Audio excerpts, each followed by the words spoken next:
Oi, pessoal, tudo bem? Como vocês estão? Bom dia, boa tarde, boa noite, boa madrugada. Então é um prazer estar com vocês em mais uma disciplina, agora em Ecologia dos Sistemas, pessoal. Então, nós vamos dar seguimento às nossas semanas. Eu vou gravar para vocês a semana 2, a semana 13 e a semana 4. Espero que vocês acompanhem comigo essas semanas, que vocês participem comigo lá na hora do mate e que vocês gostem, que vocês participem. Novamente, eu vou estar aqui olhando para o lado, como sempre, porque eu estou com duas telas, tá? Nós vamos começar aqui com a aula 6, sobre ciclos biogeoquímicos ou ciclos da matéria, ciclos da água e do carbono, tá? O que nós vamos ver hoje, pessoal? Nós vamos ver a aula 6, 7, 8, 9 e 10, tá? Então, essas aulas, os slides estão ali na semana 2, assim como a apostila, ela também está na semana 2. Na semana 2 também está a avaliação, a atividade avaliativa. Quanto vale essa atividade avaliativa?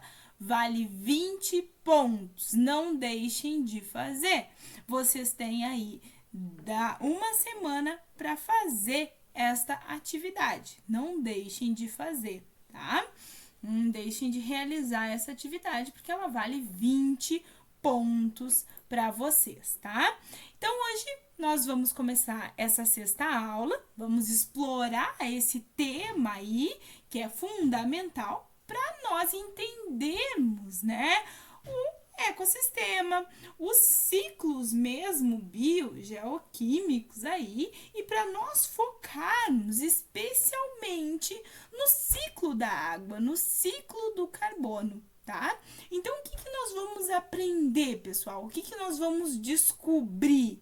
Como que a matéria orgânica ela é reciclada nesses ecossistemas? Nós vamos entender a importância desse ciclo para a vida na Terra.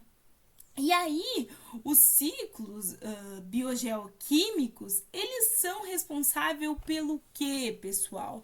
Pela reciclagem dos elementos químicos que vão compor aí a nossa matéria orgânica. Tá? Então, eles são responsáveis pela reciclagem dos elementos químicos que vão compor essa nossa matéria orgânica nos ecossistemas. O que isso significa, pessoal? Significa que os elementos como o carbono, como o oxigênio, como o nitrogênio e a água, eles estão em constante movimento. Eles estão sendo reaproveitados. E reaproveitados pelo quê? Pelas plantas, pelos animais e por outros seres vivos, tá? Então, quem são os responsáveis por essa reciclagem que vai ser feita? São os decompositores. Quem são esses decompositores? São esses que nós colocamos aqui. São os fungos, são as bactérias, e eles vão desempenhar esse papel que é tão importante, que é tão bonito aí dentro desse processo. Como que eles fazem isso? Eles fazem isso justamente quebrando ali a matéria orgânica que está morta, né? E vai acabar liberando esses elementos, e esses elementos vão voltar ao nosso ambiente, tá? E por que isso é tão importante para nós? Por que isso é tão importante dentro de todo esse ciclo? Porque os elementos, eles são fundamentais para a vida, né? E que se não fosse tudo isso, isso acabaria se esgotando, né? Então, além de tudo isso, quando nós começamos a compreender esses ciclos e como esses ciclos funcionam, nós podemos entender melhor a interferência humana nos ciclos, nos ciclos mesmo naturais, e o que é essencial para a preservação do nosso meio, do nosso ambiente como um todo, tá? Então, Passando aqui um pouquinho, né? Nós começamos a falar um pouquinho sobre o ciclo aí da água mesmo, né? Que é um dos mais conhecidos que vocês já devem ter visto lá no ensino médio de vocês, né? Por quê? Porque ele justamente é um dos mais importantes aí para os seres vivos. Né? A água ela tá presente e vocês já devem estar cansados de saber, né? Os professores já devem estar cansados de falar para vocês, diversas disciplinas já devem ter começado falando que a água ela tá presente em grande quantidade no nosso planeta, nos oceanos, nos rios, nos lagos, nas calotas de gelos, nos subsolos, na atmosfera, né? E aí, vocês já devem ter visto também que no ciclo da água nós temos dois aspectos principais. E quais são esses aspectos principais lá que nós vamos ter? Nós vamos ter, deixa eu ver se eu trouxe para vocês aqui. Aqui, ó, nós vamos ter os pequenos ciclos, né? O que são esses pequenos ciclos? São ciclos de chuva, tá? Eu acho que eu não sei se passa, se aparece para vocês. Eu acho que não aparece para vocês. Eu não consigo colocar o meu fazer com que o meu mouse apareça aí para vocês. Mas aqui, ó, vocês vão ter os pequenos. Não vai ser isso que vai atrapalhar a nossa aula, né? Vocês têm aqui, ó, os pequenos ciclos bem aqui em cima, né? Em azulzinho. Então eu vou falar com as cores para que vocês consigam entender, já que eu não consigo colocar aqui para vocês conseguirem enxergar, né? Que pecado, não sei. Nos próximos eu procuro uma canetinha. As canetinhas que ficavam aqui no cantinho, tá? Os pequenos ciclos, tá? Que são os ciclos de chuva, aqui em azul. E aí, no pequeno ciclo, a água ela evapora aí nos oceanos, né? Nos lagos, nos rios, no solo, e ela vai o quê? Ela vai se transformar como daqui em vapor. E esse vapor ele se condensa e vai para onde? Para a atmosfera ali, retornando aí para a superfície. Como isso, como chuva, como neve, tá? E aí depois eu vou ter aqui o que tá em laranjinha. O que eu tenho em laranjinha ali? Eu tenho os meus grandes ciclos, né? Onde a água ela é absorvida pelas raízes das nossas plantinhas, aí participa o quê? Da fotossíntese, que é onde circula na cadeia alimentar mesmo. Então ela torna aí, ela vai vir para o nosso ambiente por meio da transpiração das plantas, da respiração e aí de toda aquela parte que a gente vai ver, né, da decomposição da matéria orgânica que nós vínhamos conversando ali no slide anterior.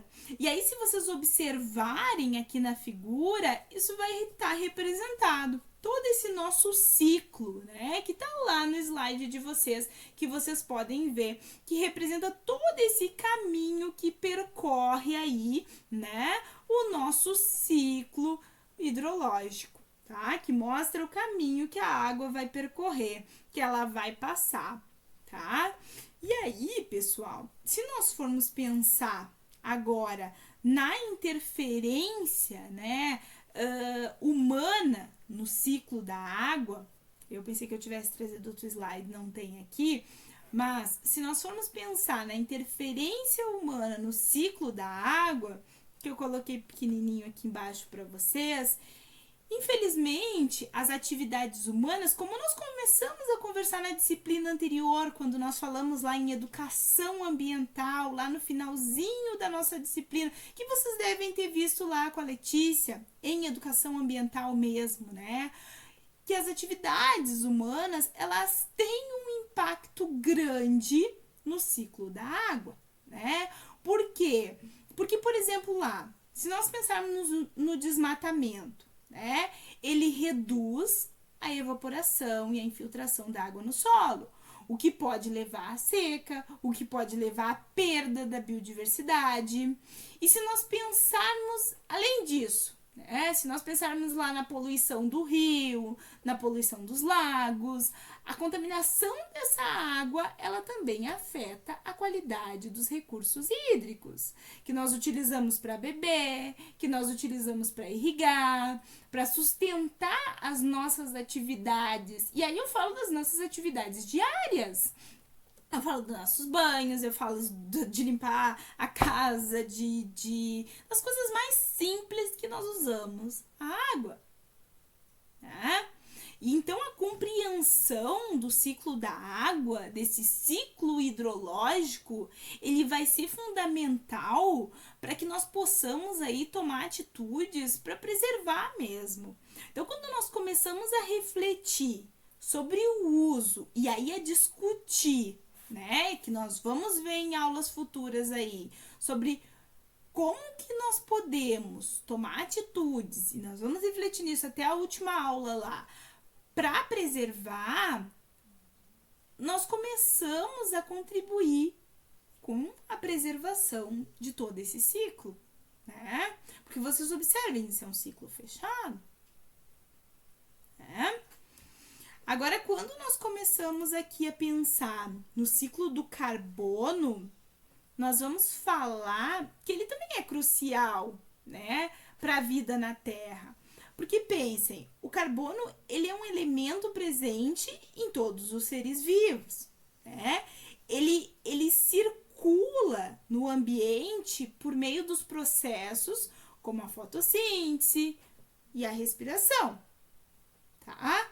Então, lá na fotossíntese, a planta, os outros organismos mesmo, fotossintesantes aí, eles vão capturar o dióxido de carbono da atmosfera e produzem a molécula ou as moléculas orgânicas lá que vão ser utilizadas para o crescimento e para a reprodução, né?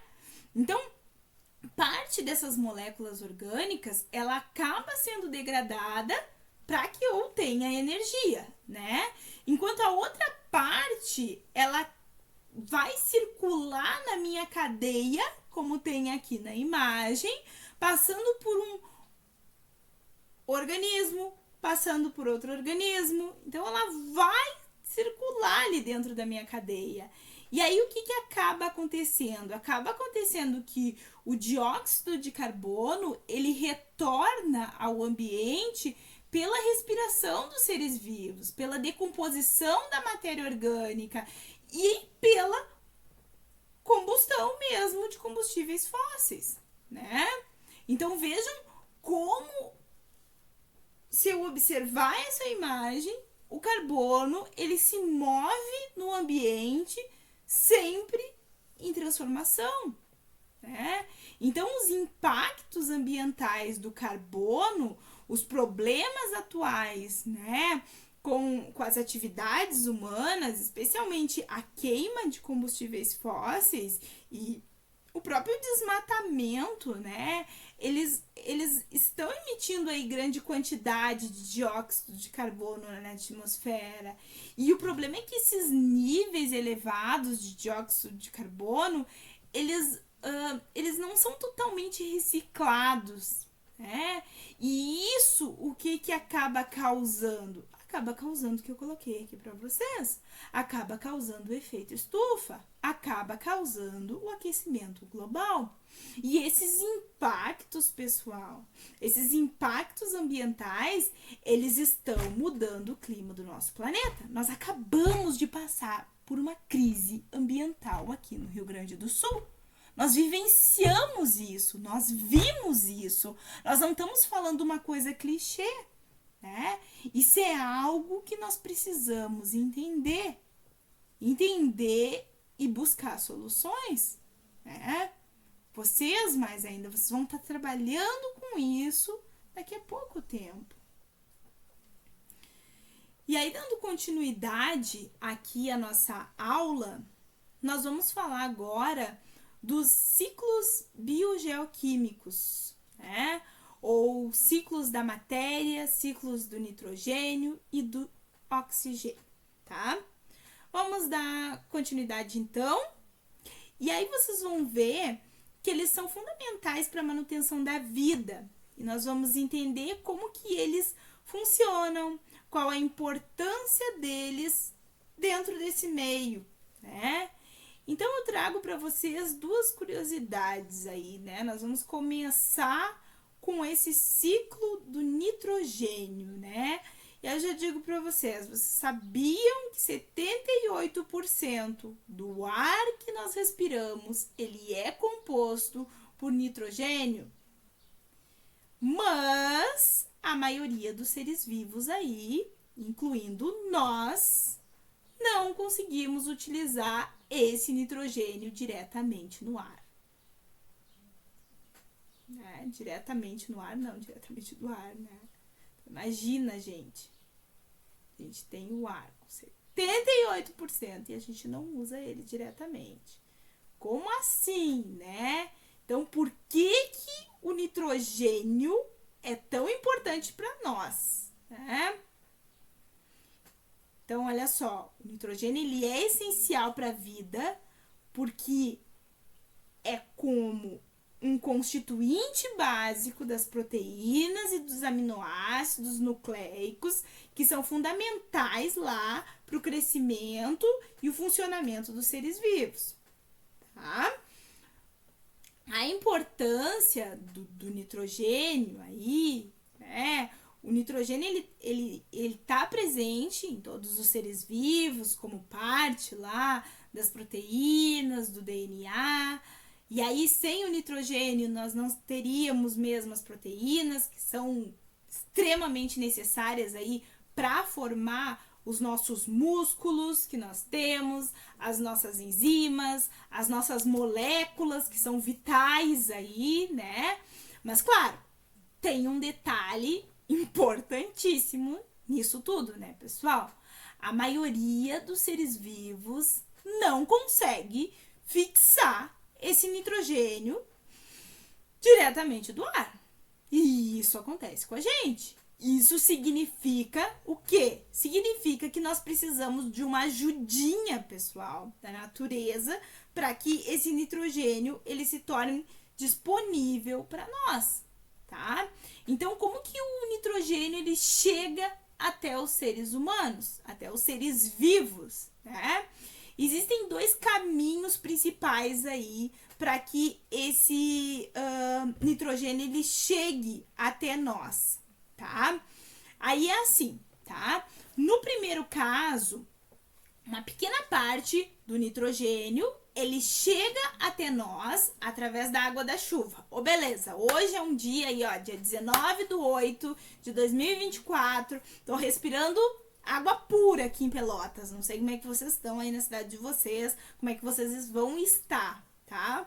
Hoje, quando eu tô gravando essa aula pra vocês, eu tô respirando água pura, porque aqui, ó, tá vertendo água das minhas paredes. Mas olha só, nesse primeiro caso, voltando aqui, tá? Uma pequena parte do oxigênio, o que vai acontecer?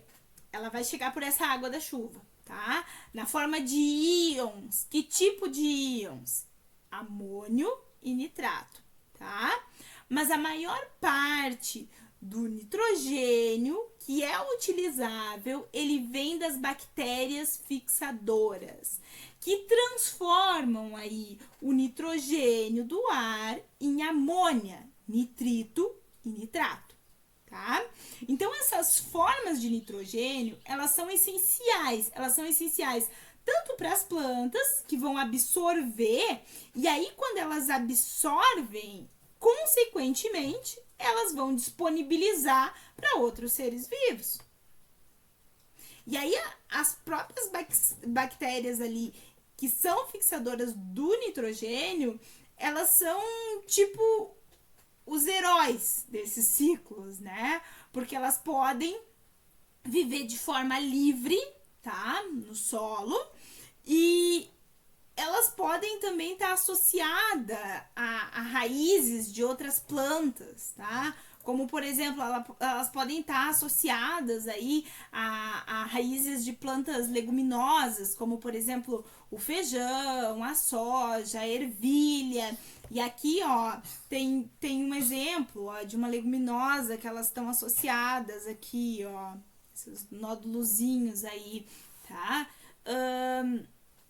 Isso é muito comum, tá? Na agricultura a gente conseguir visualizar isso. Se alguém depois ir para essa área vai ver. Então essas bactérias, elas acabam fazendo o quê? Elas acabam convertendo o nitrogênio do ar em amônia, que é liberada no solo e pode ser observada e também, né? Isso vai ser facilmente aí absorvido pelas plantas, tá? É como se elas estivessem mesmo preparando o nitrogênio para que a planta pudesse pegar ali, pudesse usar, tá? Então essas plantas, elas usam mesmo esse nitrogênio, é a cadeia alimentar trabalhando ali, funcionando ali, tá? E aí, pessoal, se vocês forem ver, depois que o nitrogênio ele entra, né, no solo, ele passa por várias transformações, tá? Então, nós temos a nitrificação. O que é a nitrificação? Só o nome é difícil. Então, é o processo ali onde a amônia, que eu vou ter, a minha amônia aqui, ela é convertida, ou seja, ela é transformada em nitrito e depois ela vai ser transformada, ela vai se transformar em nitrato, tá? Que é uma forma mais utilizável pelas plantas, tá bem? Mas o ciclo, ele não vai parar aí, né? Nós temos também a desnitrificação, tá? Vocês vão ver isso vai correlacionar, claro, com a disciplina que possivelmente vocês têm de química. Então, é para vocês conseguirem fazer a relação lá. O que é a desnitrificação, pessoal? É o processo onde o nitrato é convertido de volta para gás nitrogênio. Então, o que acontece aí? Ele acaba retornando para a minha atmosfera. Então, o que eu tenho quando isso acontece? Ele volta, finaliza, fecha o ciclo, né? Então, isso faz com que eu tenha aí a garantia que o nitrogênio, ele continua circulando. Ele continua em circulação, continua fechando o círculo, né? Então, se nós pensarmos em uma aplicação bem prática desse ciclo, quando nós cultivamos a mesma cultura lá no solo, por exemplo, repetidamente, o oxigênio, ele pode se esgotar. E isso leva à diminuição da fertilidade do solo, por exemplo. E isso é um problema para a cultura. Isso é um problema para a agricultura. Por isso que eles dizem que é importante lá eu ter a rotação de culturas, né? Quem trabalha com agricultura aí vai se identificar. Por quê? É importante eu plantar coisas diferentes, né? É importante, por exemplo, lá uma colheita de milho, plantar feijão, soja para repor o nitrogênio lá, né? Por quê? Para eu ter a rotação, né? Para que eu mude o tipo de leguminosa que eu tenho lá. Então, eu vou plantar milho, aí posso plantar feijão, aí depois eu posso plantar soja. Então, para quê? Por causa do ciclo do nitrogênio que eu tenho lá. Para que eu mantenha a fertilidade desse meu solo. Pensando de forma prática. Pensando no ciclo do nitrogênio. Claro que tem muita coisa que vai interferir. Eu tô só pensando no nitrogênio, tá? Só com o exemplo do nitrogênio. Não vou levar aí só o nitrogênio a ponto, né? E a louca agora e querer resolver tudo, tá? Muito bem. Saindo do nitrogênio aí, né? Ó, aqui tava o cultivo, né? Do nitrogênio aí ainda, tá? Agora entrando aqui no ciclo. Hoje é um dia bem chuvoso, então vocês vão escutar aí um pouco dos barulhos, tá? Tô em casa, pessoal, é uma aula comum. Tenho 7 cachorros, então se vocês escutarem alguns gritos, é normal, tá? Vamos lá, então. Continuando aqui o ciclo do oxigênio, tá? O oxigênio, pessoal, o que ele tem? Ele é outro elemento vital, aí, né? Ele circula entre os compostos inorgânicos, como tá aqui. É uma substância orgânica e através aí do processo como a respiração, a fotossíntese e a decomposição é que eu vou ter esse meu ciclo envolvido, tá? Os principais reservatórios são a atmosfera, né? Onde ele está presente, como o O2, o CO2, né? E a água, na forma de CO2, né? Como eu tenho aqui.